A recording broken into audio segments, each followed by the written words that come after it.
Good evening and welcome to tonight's Fireside chat, which marks the beginning of the 7th Nature Marsilius Visiting Professorship. I'm delighted that so many of our invited guests were able to attend this event, and a warm welcome to all of you who are watching the recording of this event on the internet. My name is Friederike Nüssel and I'm a professor of systematic theology at Heidelberg University. Together with my colleague Michael Boutrous, I co-direct the Marsilius Kolleg, the Interdisciplinary Institute for Advanced Study at Heidelberg University. Since 2018, the Nature Marsilius Visiting Professorship for Science Communication has been a joint effort by Holtzbrinck Berlin, the Klaus Tschira Foundation at Heidelberg University.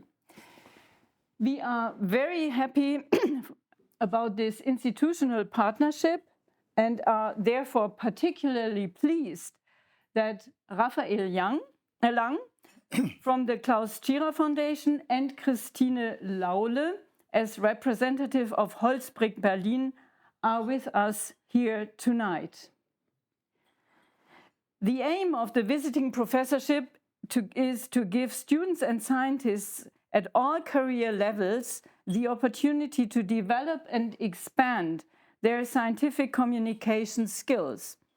In addition, they are designed to bring new impulses to Heidelberg that stimulate the exchange between the scientific and public realms. To achieve these goals, each semester we invite an expert in science communication and journalism to share their expertise through workshops, discussions, and lectures. Previous visiting professors who have taken on this role include Michele Catanzaro, Maiti Nguyen Kim, and Jonica Smits. I'm very pleased that our search for an outstanding science communicator has been successful once again. We are grateful that Martin Enserink has accepted this invitation and we welcome him at the Institute. But before I introduce Martin in detail, I would first like to welcome our other two panelists for this evening.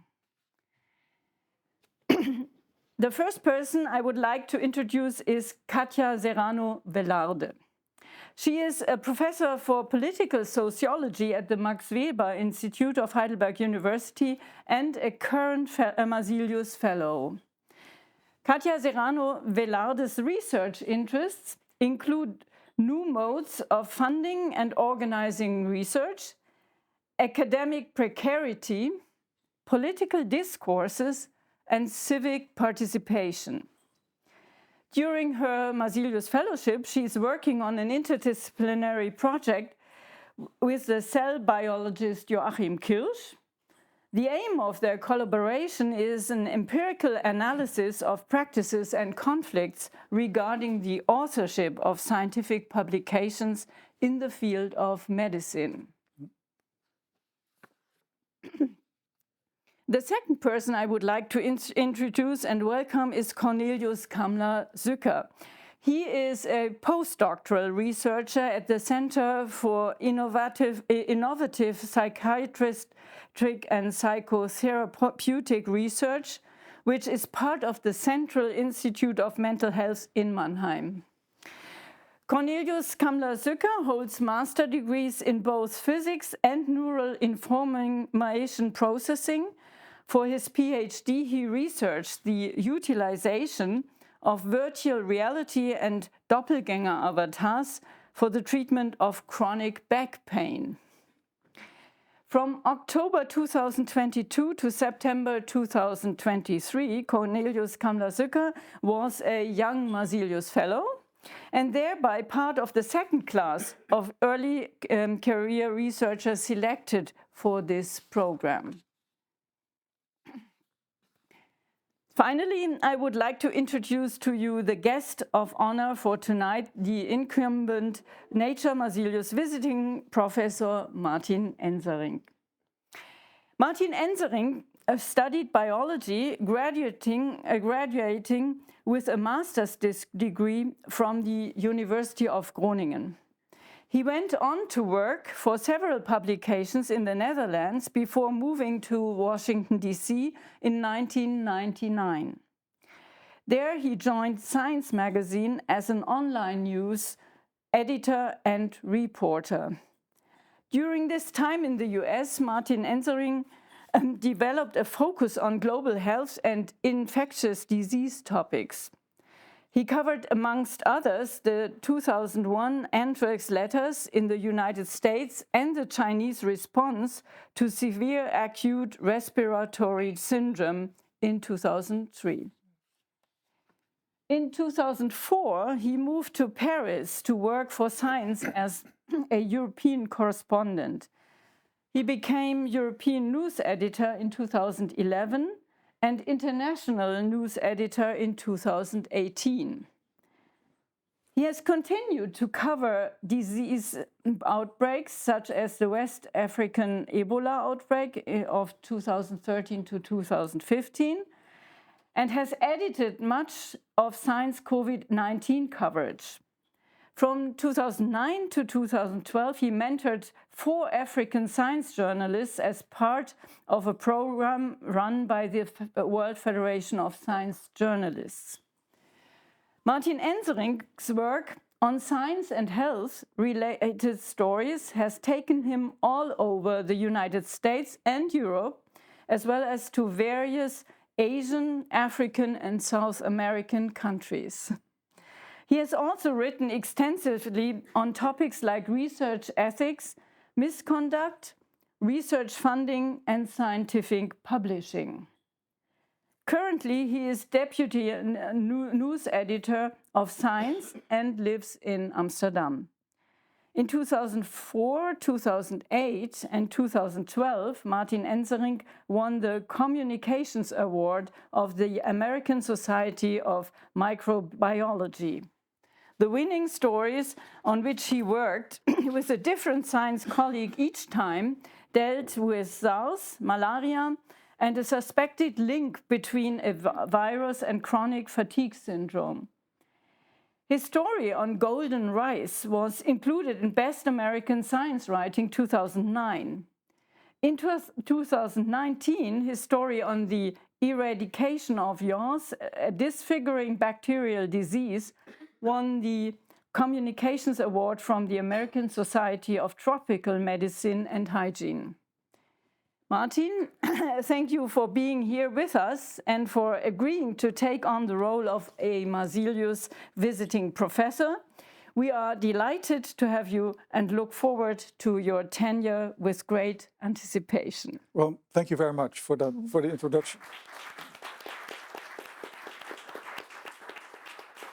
I'm delighted to be here myself in Heidelberg and at the Marsilius colleague, and I look forward to the coming weeks and the interactions that I'll have here in Heidelberg. That's very good to hear, and I hope you will have a fruitful time. Thank you. It seems that you went rather quickly into science journalism after studying biology. Had becoming a science journalist been on your mind early on? Or did it come to your mind only after your studies or during your studies? No, it had been on my mind before. I always liked writing, and even in high school, some of my teachers had said, you should do something with that, maybe become a journalist. But I decided to go to university and study biology. But I pretty soon realized that I probably wouldn't be a great scientist. I just wasn't. I don't think I had it in me, and I didn't enjoy research all that much.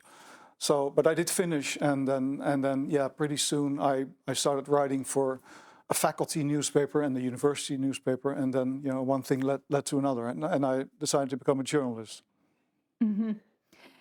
Over the years, you have covered disease outbreaks on 4 different continents, not to mention the most recent pandemic. As a result, you probably have a good understanding of different pathogens and their distribution. Does this knowledge affect your personal or professional life?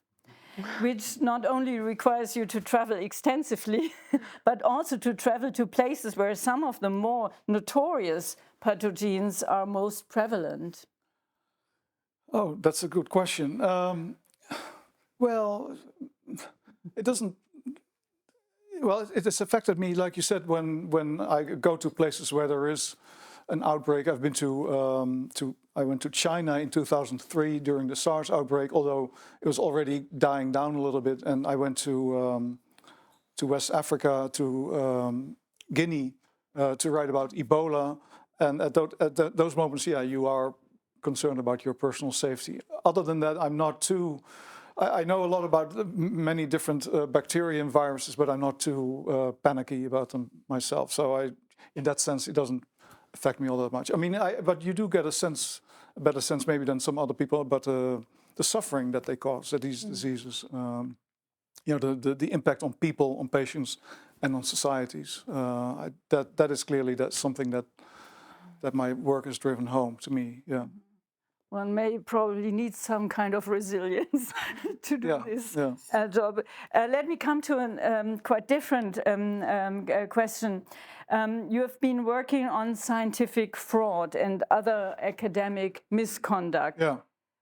Do you think this is a widespread problem? And how difficult is it in general for science journalists like yourself to determine whether a scientist has done his or her due diligence? Okay. After writing about it quite a lot, I have become convinced that it is more widespread than we know, and than many people think. I think some studies also support that. I think a non-negligible part of the scientific literature is actually based on fraud, dishonesty, sometimes plagiarism. I like writing about it. Actually, I'm interested in the science, but I'm also interested in the process of science and how things work. And I've been kind of stunned sometimes how easy it is for scientists to make up data, sometimes completely made up, publish it in a paper, sometimes in a good journal, get cited, get rewarded with funding and career advancement, etc.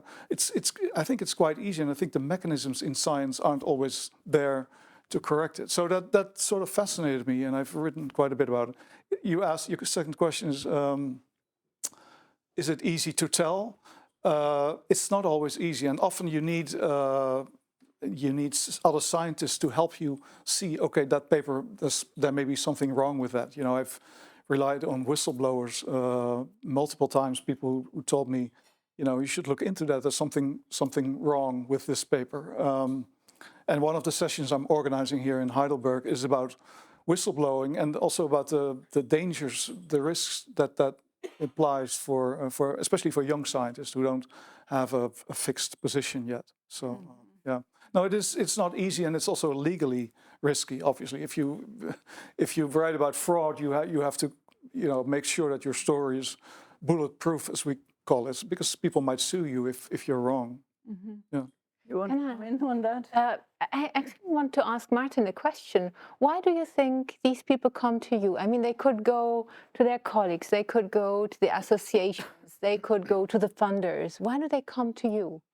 Well, sometimes they've tried those other routes as well. And unfortunately, it's not always, when people go to their funder or their university, sometimes nothing happens. Sometimes people say, oh, well, just take it up with that researcher, or well, you're probably wrong. And so that's sometimes when they come to the press and say, maybe a story about this will help. Maybe that'll blow the case open, and sometimes it does. Yeah. And why do they do it? I think sometimes people are really just upset that something they think is falsified, is fraud, is dishonest, makes it into a journal, and they see their colleagues making a career, and they're upset about it, and they want to do something about it. I really think some of them are motivated by the desire to clean up science, to make it better. Yeah. Does that answer your question? It does. Thank you. Okay, Yeah. In addition to your own work as a journalist, you have also taught colleagues who were less experienced than you. What motivated you to do this, and what would you say are the most valuable skills for a good science journalist? Okay. Well, I like teaching. I like sharing what I know, what I've learned in my career. That's also one of the reasons I'm here now. And on various occasions I've tried to do that. You mentioned the program organized by the World Federation of Science Journalists. That was a very big scheme to train science journalists in Africa and the Middle East. And I was part of that. It was, well, for me it was very interesting, and hopefully it was useful as well to sort of help spread the skills in science journalism in other countries. And it's interesting. There are more and more science journalists in Africa now. And they form associations. So there's something building there, and the same in the Middle East. Yeah. Let me turn to you, Kornelius Kammler-Sücker, as you just have finished your Young Marsilius Fellowship. What do you think about the program in the back in hindsight? And was it what you expected? Did you learn things that were fruitful for you for the future? Yeah, so for me it was extremely fruitful, and I had the impression that the other Young Marsilius Fellows had the same feeling, that it was really helpful, especially as I had the impression that we as scientists, and I learned, and as scholars, because the humanities guys, they wanted to be called scholars rather, we could learn a lot from science communicators, professional science communicators like you. I was a bit smiling when you said you hadn't in you to become a scientist, because my impression was that these guys could have made great scientists as well. So maybe you can explain later what the difference between a science journalist and a good science communicator would be in this regard. Sure. Well, but I think science journalism and science communication, they're closely related. In a way, science journalism is one form of science communication, but the difference, I think, is that most science communication is not sort of critical and independent. And so if you, as a scientist, write about your press release, or you produce a video about your work, or you do an interview on TV, which is also science communication, I think, you're not going to be critical usually about your own work or about other people's work. And whereas we as journalists, I think we can, we can put the magnifying glass on a paper and look for its weaknesses. And it's not all about fraud. It's also about putting the science in perspective, and maybe sometimes pointing out, well, yeah, that is a nice study, but it's also a bit hyped. It's not going to cure cancer tomorrow. Maybe it'll probably take more time than that. So that's also what we do as science journalists, at least good science journalists, I think, do that. Yeah. And so as you asked, the program, I think this made this and will make this available to the young fellows, especially, and to the students. And this is really helpful, because it was two ways of thinking outside the box. The first one, to meet other people from other disciplines, and we had a little project running, and we prepared the symposium over a whole year, and we had some freedom, and it was just fun also doing it. This was the first thinking outside the box, to think together with lawyers and with theologians and with totally different disciplines. And then this quite external view came in from the science journalists, Michele Cantanzaro and Maiti Kim, and they brought this overall outside perspective, as you said, also this rather critical thing. So it's nice what you're doing, but maybe I can ask the question: is this that relevant as you stress discussion? Or and if I may, do you think as a scientist you also have to engage in science communication, and if so, how and why? Because I think it's often still a bit neglected, that as it's not just professional communicators, but also scientists themselves who can, help communicate about their science. Is that something you do or aspire to do? Maybe aspire to do. Yeah. So what a problem for me and some other young fellows as well was that we don't know which channels to play actually. Right. So how, as a random postdoc from an institution, how come you talk about your science? Yeah. And also with that, the Young Marsilius Fellowship helped because we got that idea. How could you do it? Yeah. And yeah, but I'm still aspiring to do. Okay. It's Yeah. I don't know. It's strange. Sometimes as scientist, you're also a bit too humble in a sense because you think, okay, this is some really nice expert topic, but why should I tell the public about it? And Right. at the same time, it's just a lack of knowledge how you would play this, basically. Right. Right. Let me go back to your research.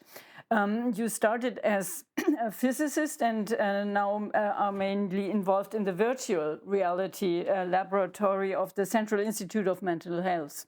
In broad strokes, could you tell us a bit about your academic career and how can the incorporation of virtual or augmented reality tools benefit the treatment of mental illness? Yeah, so that I landed there was, in one half, was a bit random, but at the same time, it was also, in hindsight, it made sense because I studied physics always with a fascination for the human body and for neural phenomena, mind phenomena, for health, physiological and mental health. And so I went to first biological physics, focusing on the cell, and then I wanted to know more about the brain. It didn't. I had to know more, so I did the second master's in neural information processing, which is basically computational neuroscience in a way. So their physical methods came back to be used on neurological or neuroscientific questions. And when I finished that master's, so I just stepped where my interest led me. I wanted to do some application in health. And so obviously, if you do neuroscience, it's rather the mental health sector that you could help with. And so I wanted to do pain research, basically. And then there was this virtual reality lab waiting to be used and waiting to be built. And so I took that position to do pain research with virtual reality. And the long story short, how can it help? It's basically, it can be a tool for psychotherapy, I would say. So that maybe there comes in this humbleness, or rather the potential conflict. If you hype virtual reality too much, you hear many promises that it will heal everything or that it will open up new realms for totally new experiences. In parts, this is true and this is nice, but at the same time, I'm very skeptical to have it as the tool that will make psychotherapy superfluous. For us, it's rather a tool that the psychotherapist could use to enhance the imagination of a person. So, for example, to support imagination techniques and to put them in different contexts to let them learn how to deal with these contexts. So, unfortunately, it's often unpleasant contexts because you want people to learn how to deal with adverse environments that make them anxious or that incite some deeply sitting fears in them, for example, and then work through it in psychotherapy, basically. This is our main approach, you could say. I heard some science communication skills already in your explanation now. I also know that you did some radio broadcast and print reporting already. Did you ever consider, are you considering to step into science communication yourself? Actually, this was always a bit one dream of mine. And let's see. So there's a part of me that that would really like doing what you're doing, because when I did this as a student, it was amazing to me that I, as a student, could just walk up professors and tell them I'm doing broadcast for our university campus radio. And they would say, okay, now, yeah, I will tell you about my research and so on. And you could just sit there and have a private session with some professor of anything. This was really great. And it allowed to see such a broad area. Well, that's exactly one of the things I like about my job is you're not focused on one tiny area, but you can call up many people and ask them questions. And yeah, like you said, most people will answer because they think it's a good idea to do an interview. So yeah. Do you think this science communication perspective has an effect on your research, a back effect?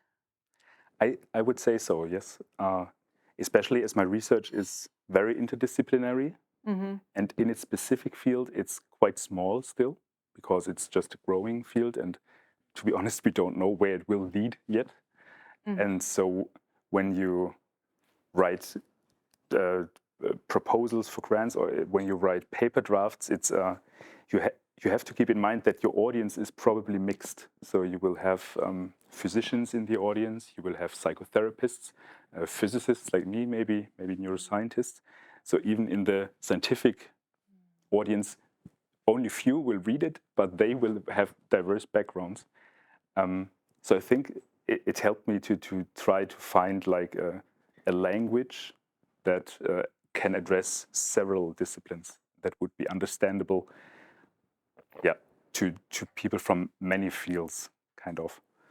So I would say, and also what we learned in the Young Marsilius Fellowship, that basically every scientist would need science communication skills, because, to be honest, even the scientific manuscripts, and so in the end, the introduction and the discussion are the parts that will frame the understanding of your readers. I think therefore it's so difficult to identify fake data, right? Because how would you, even if you're an expert in the data, you see the tables, and what do you do about it? What you can judge is the introduction and the discussion and the framing of it. You mentioned the interdisciplinary conversations in your Young Marsilius Fellow group. Can I ask, coming from the humanities myself, what the conversation with humanities, especially with philosophy and theology, they were represented in the group, I think, meant for you? Yeah, so it was, I think the most interesting thing was how they were able to be really firm in that you should define stuff correctly and that you should be clear about your language. I think this helped a lot for the whole group, because I think I have the impression that sometimes in the natural sciences, you don't weigh every word as much. But this has advantages, obviously, because you say, okay, in the end, the data will speak, and then the truth is therein. But if you want to do a project together, and if you want to translate different terminologies, you basically need this skill to really be philosophically serious, and to not let half-baked definitions go around, so that people talk around and you have the impression they don't understand each other, but they can't name it. So I think you from the humanities would say the hermeneutic skills are very important, and this helped a lot in this interdisciplinary circle, because they could basically, you could say, they could spin the threads between the disciplines. I can see that. Can I turn to your project, Kathia Serrano-Velarde? You are discussing or researching on a problem that is very interesting with regard to research ethics. The discrepancy between the contribution of early career researchers to a publication and the recognition of this contribution in terms of authorship. What are the main difficulties you see in this regard, and how could they be addressed? Yes, so we are looking at authorship conflicts in medical science because it's an interdisciplinary field. And we start with the assumption basically that conflicts like that are completely banal. I mean, it exists everywhere, but it's mostly difficult, especially in interdisciplinary settings, because people mingle that have very different ideas about what a contribution is. And we also know research has shown that authorship conflicts play a toll on those who start their career. So these are the persons who are basically, confronted with people above the ladder who start saying, well, maybe we should include that person because that person is going to be important for the next project, or maybe we should exclude that person because she's not there anymore, and anyway, she's not working in science anymore. The contribution still is there, but it's all a struggle about, making contributions visible, and it's a very high-stake game because there are careers involved, there are reputations involved, there are institutions involved, and often people who are starting the game of a career and of science, well, they don't know much about these authorship practices and what it means to be visible, and they know about their contribution, they know what they want to get out of science, and they're confronted then with things they can't really judge, maybe things that they find not fair. And we believe that these experiences, these early career experiences, might have an implication for their understanding of science and for how they want to, go on with their career, whether they think that science is actually the place where they want to stay if everyone is just playing a game they don't get. So this is why we thought it might be a good idea to just, start gaining an understanding about how people, coming into a discipline, really into the disciplinary fold, into a disciplinary career, how they learn about authorship practices, what they find fair, what they won't find fair, and where they would wish, for some form of arbitrage, or a possibility of saying no, stop here, or a person to maybe an intermediary instance that would just be there to help out, to clear the conflict, or at least be there for them to make a visibility claim. Yeah. May I ask, how do you get these people talk? Excellent question. Now we have 9 more months well, we start basically by having ideas about where we want to go, and then we decided that we don't want to talk about conflict first of all. As we said, we have an idea about conflicts, about being banal, so it's something that happens on a day-to-day basis, and it's a negotiation that happens. Not everything is misconduct. I think also that's why I wanted to ask you, where does actually misconduct start for you, Martin? Where does it start for you? Where do you feel that people are just going the wrong way? It's a very gray zone, and so to some extent we want to start easy by understanding how they learn it, and then we want to provide them with cases. Is this fair? Is this not fair? What would you do in place of? Have you seen already something like this playing out?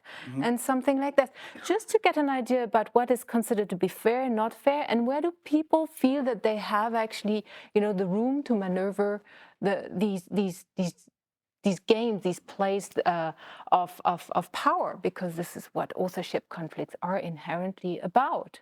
It's a game of power, it's a game of visibility, and it's also a very important game because it's the only way with which we can actually engage a dialogue with other scientists and engage a dialogue also with the public. So, but are you doing like a survey, or is it more interviews? Is it qualitative, quantitative? It's going to be qualitative, because we found that there's a lot of surveys out there, and those surveys are very helpful because they provide you with an idea about the kind of scope and scale of the problem, and but they won't give you any context because everything is anonymous. So on the one hand side, it's very good data. On the other hand side, it's not very good data because you don't know about what it actually means for the persons. So we are going to try for a qualitative approach. We thought about focus group interviews. So every, let's say, medical postdoc students out there, just fasten your seatbelt, here we will come. And I hope for cooperation. We hope for your cooperation. In your research, you also interested in participatory politics and civic engagement, and I see a little bridge here to your research topic. In your opinion, what is more urgent? Science journalism that informs the general public about scientific facts, or science journalism that enables lay people to participate competently in political decision making? Oh dear, is it an either-or question? I'm not quite sure it should be.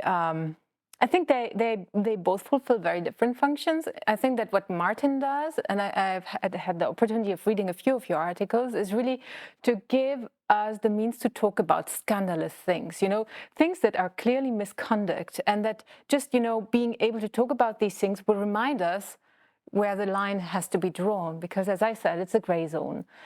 On the other hand side, journalism that enables people to talk about science provides a very different function. It's about giving lay people the means to approach science or to see science as something that would help them doing something, that would help them clarify day-to-day problems,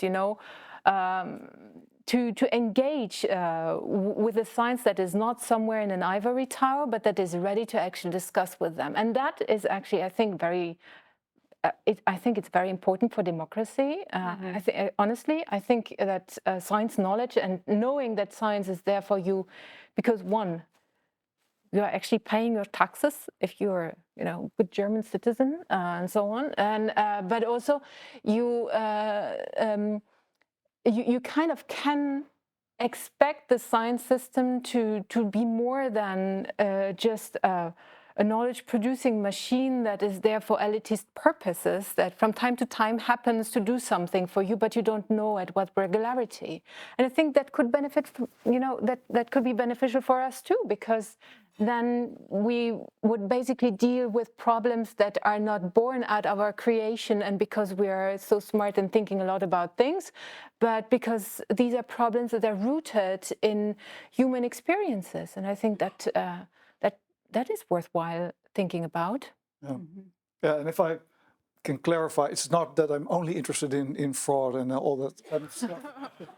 Man. And I also think there's a lot of great science, but I very much agree with you that in order to discuss it and to make political decisions, people need to be informed. I mean, if you talk about climate, energy, gene editing, AI, artificial intelligence, all those things, people need to be informed. And I think that's a hugely important role also for, not just for scientists, but also for science journalists. I think we can both do that. This brings me to another question. What do you think is the responsibility of scientists themselves in their relation to the public and also in relation to science journalism? Yeah. Well, so another session that I'm going to do is about science communication for scientists or aspiring scientists. I think it's increasingly important that scientists do something on the side in science communication. And what that is really differs from one person to the next. Some people are great at giving interviews on TV, about the pandemic or about energy or whatever. Some people hate doing that, but they might be good at writing a blog or maybe they'll write maybe they'll write an opinion piece for a newspaper. That's also a form of science communication. So I think people have to find out what they like to do and what they're good at. But I think, I would hope that every scientist, especially if they reach sort of a senior level, makes some effort to do something in science communication, little or small, little or small or big. I mean, some people write fantastic books. That's also a great way to contribute, I think. you come from the life sciences, but do you see different challenges for the different fields and humanities, for example?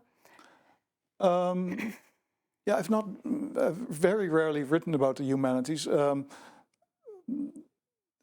Yeah, that's a good question. I don't have an immediate answer to that. I think that they too can and should communicate about the fruits of their research and what it means for society. Yeah, I mean, and that happens. I don't know if they have different challenges that much. Can what do you say think? something? Yeah, because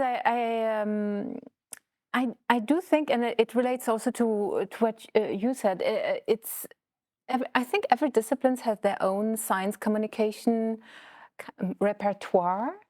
And every discipline tries to some extent actually do some outreach, but they will do it very differently. And I think what I find so constraining with regard to the current definition about science communication, or how we think about, is that mostly we don't take into account the disciplinary variation that there is, like the heterogeneity of ways to approach the public. I mean, for instance, a lawyer would write many comments on a legal document. And this is considered transfer in their, this is considered knowledge transfer or knowledge exchange in their field. And it's a very highly regarded, area of expertise. But it's not something that we would consider, really part of science communication as such. Like, there are many repertoires that are very scripted and that we don't have the opportunity of actually understanding with regard to the impact that they have on society. So I would guess, so we just need to learn more about this, Do you think one should incentivize science communication? Because for us early career researchers, it's always also an economic question, right? Where to put your resources in, which are necessarily limited. And depending on the field, your science communication is rather a hobby. Well, I don't know about the situation in Germany, but in the Netherlands, where I'm from, some universities already do incentivize that. There's a movement away from just looking at research output or teaching, but to say, no, other things can also count towards your performance review or your career advancement. I think that's only beginning, and it's mostly still first publications and then teaching, but I think there's a little more attention to that issue now. Do you hear critique about this from scientists? Yeah, some people just don't like to do it. Yeah. Do you think they should be given the right to opt out, those scientists, to just not do it? Well, I don't know. Maybe if people really hate it, but I think there's also advantages to being a science communicator. There's if you're in the media often, it helps you. It may help you attract grants, for instance, or attract people.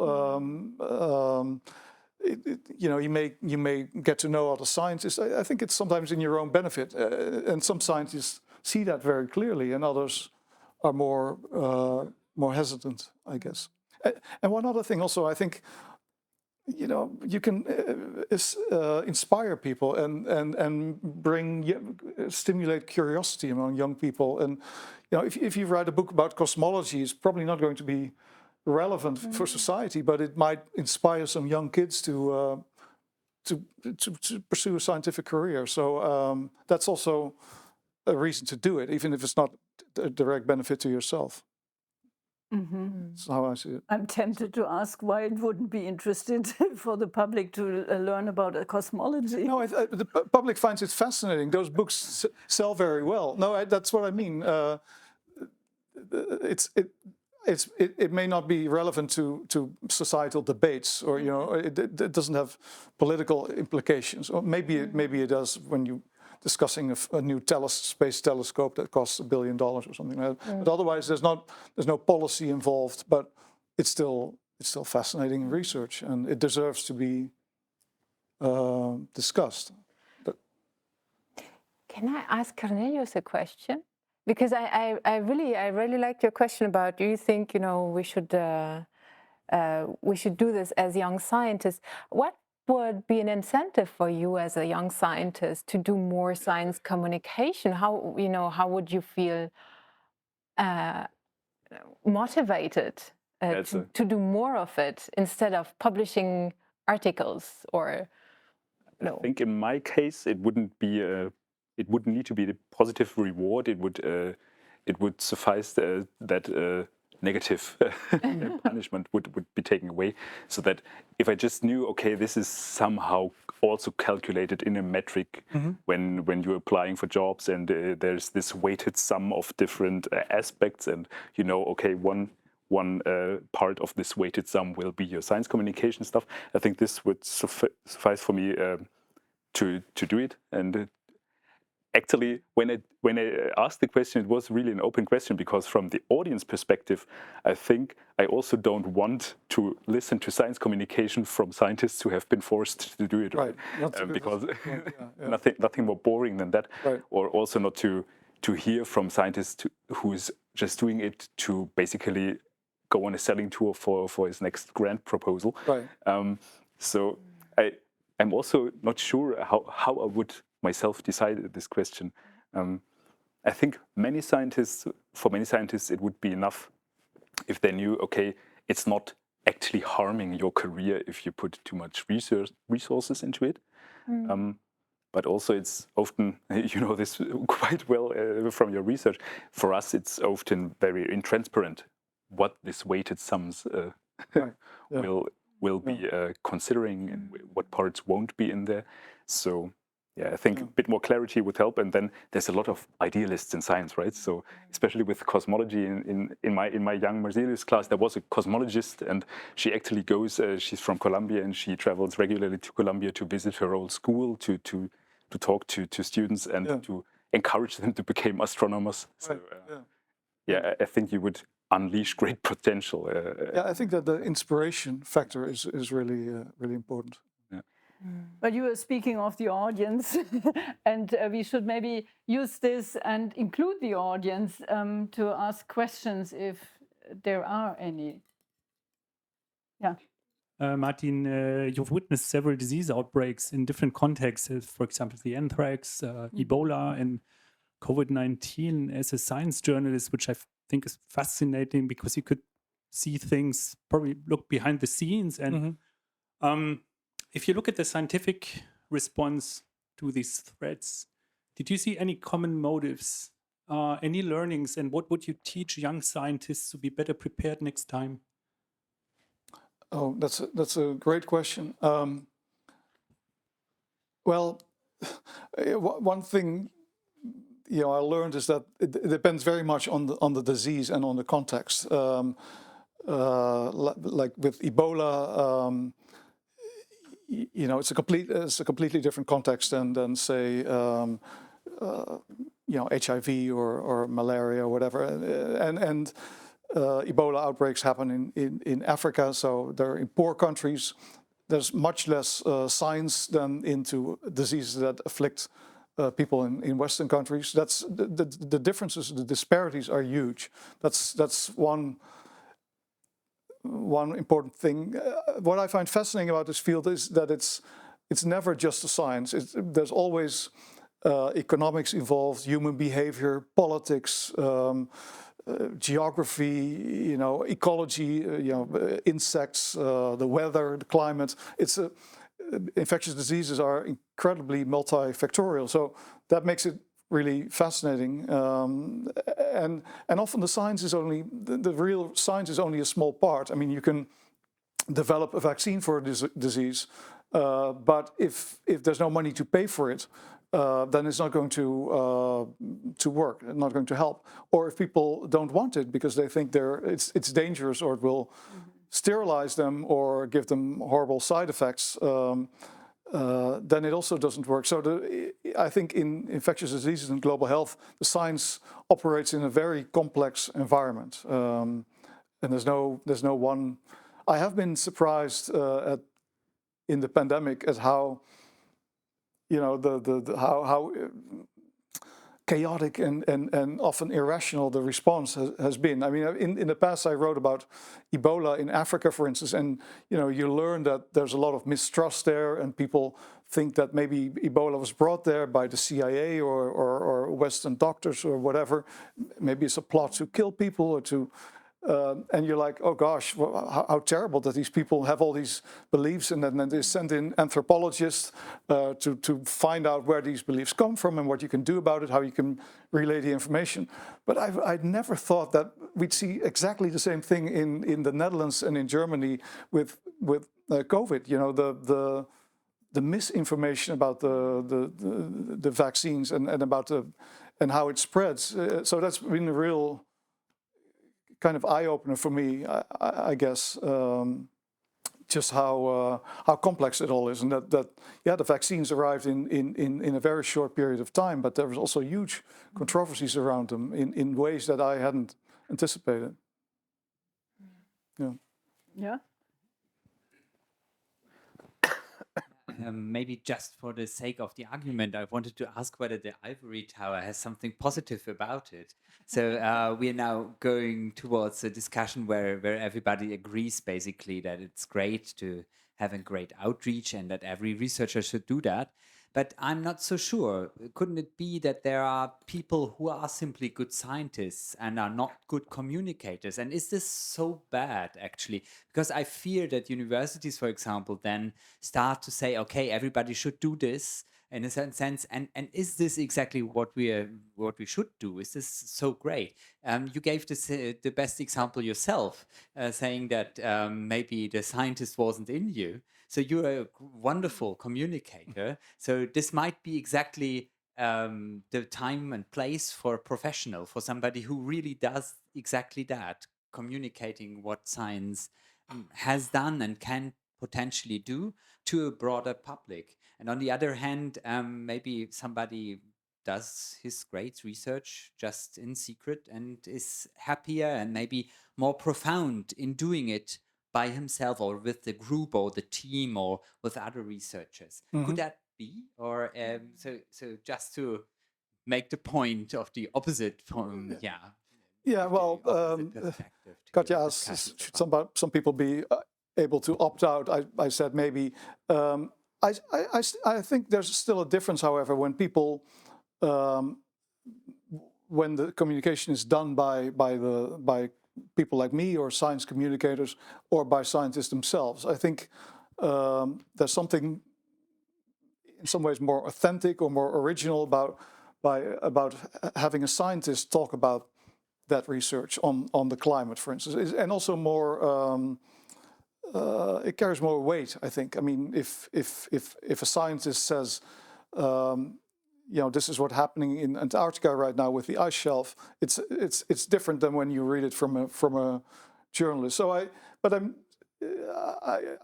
also think, like I said, everybody has to do what they think they're good at. I do think.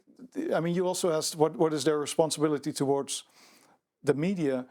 I do think as a scientist you have to have a very good reason to say, no, I'm not going to do that interview. Even if you're not actively going out with your communication yourself, I think you have a responsibility. If a journalist calls you and says, would you talk to me about this, to do it. Because you're paid by, most people are paid by taxpayers' money, and the public, I think, has a right to know what you're doing. Not every week, but I think you'd have to have a strong argument to say, I never want to talk to the press. Do you have any experiences with Nobel Prize winners? I mean, when they are honored, their research is always explained in a way that even I understand it. Yeah. But, I wonder, do you have experiences how they are able themselves usually to explain what they do?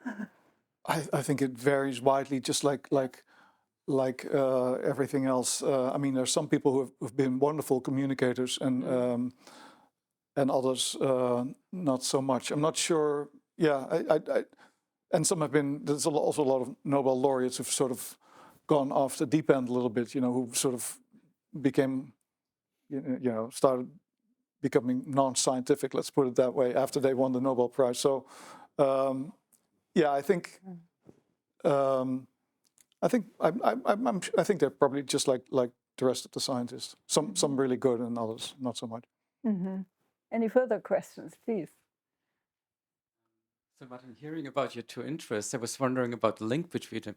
Do you think that research on epidemics or pandemics is especially prone to scientific fraud, just because the time pressure is often so high? No, actually, no, I don't, and I haven't have to think, but I haven't covered much fraud actually in infectious diseases. It may actually be a little bit harder there. I mean, a lot of the cases I've covered were in ecology, some were in fish behavior. I've also written about plagiarism. You know, there's one well-known French physicist and science communicator, very popular science communicator, who plagiarized, who stole from many other authors, even famous French authors, French novelists. He put it all in his writing. I think the fields where it's easiest is where it's hard to verify that fraud took place, when experiments are not easily replicated because of the special conditions that are needed or something. But I think it you know, if you look at Retraction Watch, I don't know if you've heard about that site, which looks at retracted papers, and then often there's a little story about, you know, what happened, and it's literally in every field. You know, it happens. So I think the temptation is just pretty high. Yeah. May I ask directly afterwards? Do you think there's in this gray zone that there is also fraudulent practices out of goodwill, kind of? So, for example, I ask myself sometimes how very broad-reaching prophecies of, for example, virtual reality as a healing method, but you know this in the life sciences from other therapeutic approaches that promise in 10 years we will have fought down disease XY. And could it be that also it's a bit like over-enthusiasm of people, obviously not faking data, but I mean, there's a lot of that you can do in between, right? Leaving data out or... Well, yeah, I think, I mean, yeah, there's fraud, and then there's this sort of gray category, what some people call questionable research practices, which can mean, you know, you have an outlier in your data, and you say, oh, that must have been a mistake, let's leave it out. And maybe let's leave these points out, and then all of a sudden you have a nice, interesting graphic. Or you have a big data set, you do so many analyses on it that one shows some significant trend, you know, it's called p-hacking, and then you publish that and leave out the 400 other analyses that you also did. I think there's also a lot of that. That's, I think, a little different than outright fabrication, and that's why you have that term questionable research practice. I also think, like you said, there's a lot of hyping, especially in the medical sciences. Yeah, I mean, we've been promised a lot, like cancer would be cured, and Alzheimer's and psychiatric diseases. Yeah. Matter of history. Yeah. Joachim Kirsch? Yeah, I'm a cell biologist, and let's assume I discovered a molecule that can make synapses, and years later I found a new organelle. Is that interesting? No. Most likely not, especially for a small group of neuroscientists. But if I say that may be related to Alzheimer's or Parkinson, although I have to stretch my fantasy to the max, then I will cover the Frankfurter Allgemein with that. Yeah. So that's why I say, so in my opinion, the science communication should be much broader, although it requires also a broadly educated public. Yeah. Which is different in Germany, maybe even in Europe, than in the States, where you can assume, at least that was my experience, there's more interest in sciences than in general in Europe. Yeah. We are more interested in literature and music. Yeah. The second thing, and this is where fraud and science in a way come, and fraud and science journalism come together. In my opinion, there is a big problem when science journalism is focusing on scandalizing fraud, which usually happens again if I promise you a drug against Alzheimer's or Parkinson, whatever. Then the science journalism jumps on that problem. If I have faked some other data in a smaller field, nobody cares really, even if it's completely made out of Photoshop. That will never make it anywhere else than in the Committee for Scientific Misconduct, if at all. Yeah, and I think this is a little bit of problem also in science ethics, that if I make my paper about a topic that few people care, few people care. Yeah, yeah. Yeah, I think you're right. And I think there's a temptation to make the paper more relevant, like you say, by saying, well, it could have these implications. And, there's also press officers at journals who often will highlight papers for journalists, and university press officers who also produce press releases. Some universities have hundreds of press releases every month. And how they frame the research, I think, is very important, because many journalists don't have a lot of time, so they get a press release, for instance, from PNAS or the New England Journal of Medicine, or from the University of Heidelberg or the University of Amsterdam, and how the research is presented there is often very important for the story that ends up in the newspaper. So, yeah, those intermediaries, I think, have an important role in responsible science communication, not hyping.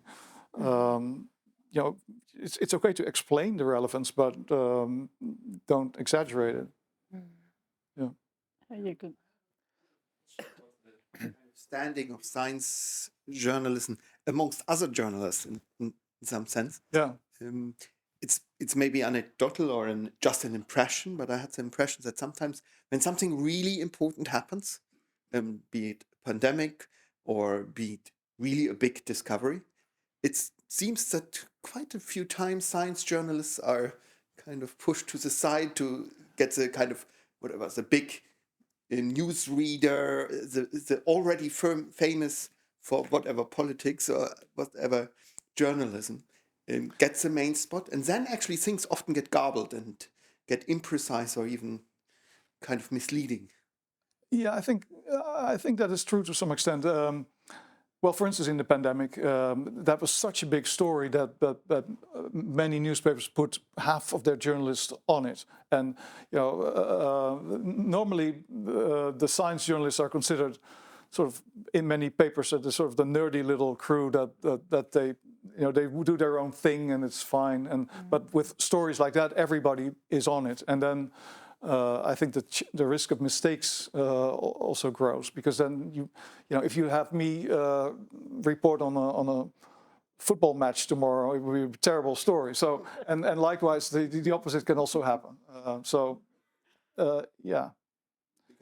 Because you brought up earlier this thing about the side effects, for example, of vaccines, it seems that in many cases there is a lack of understanding of the science behind it and the statistics and what is actually a convincing result.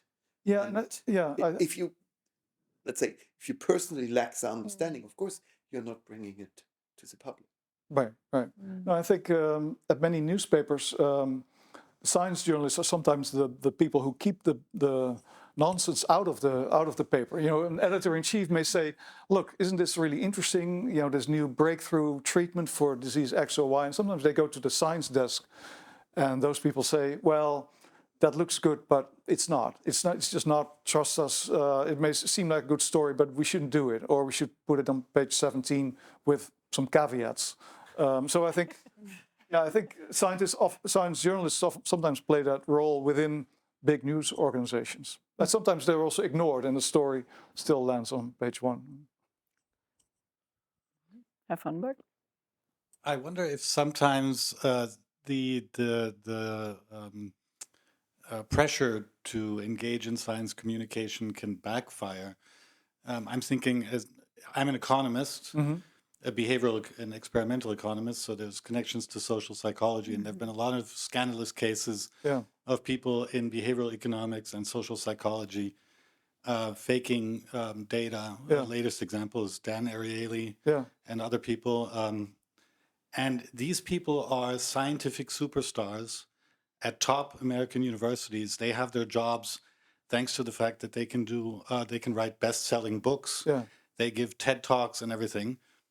So the rewards for communicating to the public create the incentives for these people to fake their data and lead to an outcome where top universities have professors who are basically entertainers that are speaking to the public and who are not at all that respected within the scientific community. So there's an example of where rewarding people for their ability to communicate to the public is lowering the quality of science that's actually being done. Right, but if you're and I know those cases. We had a notorious one in the Netherlands, actually several, but one particularly notorious one where somebody made up dozens of papers in social psychology, and they were all these interesting papers. It's the sort of findings that you sort of intuitively would expect, and they all created lots of news stories. And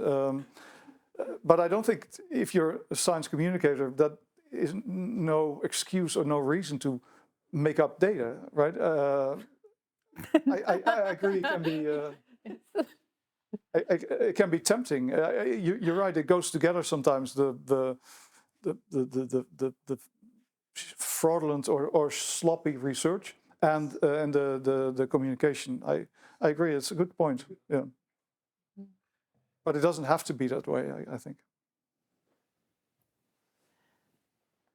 I don't see any further questions, and I think we have also had a very intense discussion. Thank you very much, all of you, for participating in it. I would also like to thank the Klaus Tschira Foundation and Holzbrink Berlin for their continued support and cooperation. Thank you as well for those who take care of the technical and organizational aspects of today's evening. Thank you very much. The Nature Marsilius Visiting Professorship will now continue with the workshop program of Martin Enserink. Almost all workshops are fully booked and have a long waiting list. Oh, okay. One last announcement. On January 16th, Martin Enserink will give his public lecture at the Great Hall of the Old University, titled Cheerleaders, Guides or Watchdogs, The Importance of Critical Science Journalism. We cordially invite you all to join us for this event, and we hope to see many familiar and unfamiliar faces. Thank you very much to our audience here at the Marsilius Kolleg and to those who are watching online. We hope you enjoyed it, and we wish you a joyful Advent season. Hope to see you again next time.